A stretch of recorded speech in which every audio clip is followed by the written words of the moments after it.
The International Air Transport Association says Ethiopian Airlines is arguably Africa's most successful airline. It leads the continent's air carriers in revenues, number of aircraft, routes are operated in Africa, and profitability.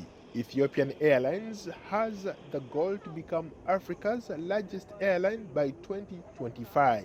Industry analysts say the growth of Ethiopian Airlines is outpacing its regional competitors to become Africa's largest airline with a fleet of over 100 planes. The carrier services dozens of destinations in Africa, Asia, South America, and the United States. Airlines are now growing 5 to 6%, maximum 10% in any part of the world, but we are growing 20% plus. So this is impressive by any standard in the industry. Despite the success of Ethiopian Airlines, other regional carriers have not been as successful. The International Air and Transport Association says the aviation industry overall is expected to make significant profits in 2019, but African airlines are projected to continue losing money. In 2017, Kenya Airways lost money despite cutting its losses by 51% to $97 million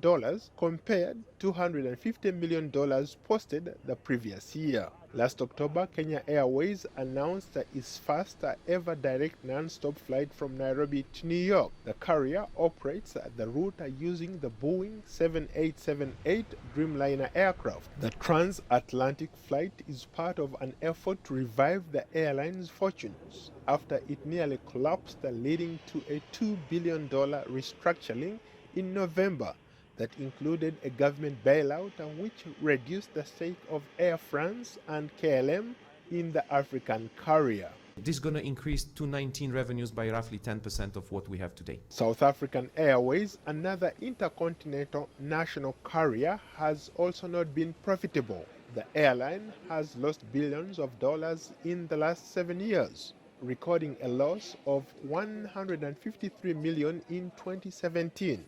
Critics say without a government bailout, the airline is unlikely to survive.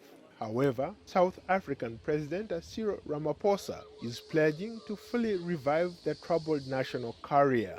Uganda is trying to revive and relaunch Uganda Airlines, nearly 2 decades after the national carrier collapsed. Commercial operations will start beginning of July this year, and we will start with a few routes. Air Tanzania bounced back, announcing the purchase of a Boeing 7878 Dreamliner package valued at $224 million. It's slated to be the flagship aircraft for Air Tanzania fleet, the wings of Kilimanjaro. Later this month, Air Tanzania's Boeing 7878 will launch 4 weekly flights between Dar es Salaam and Johannesburg. And in July 2019, another additional flight between Dar es Salaam and Mumbai.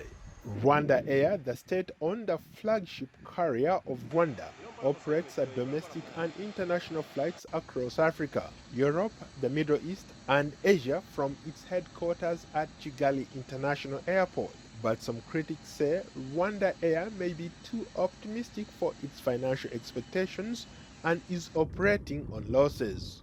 Ndiho, VOA News.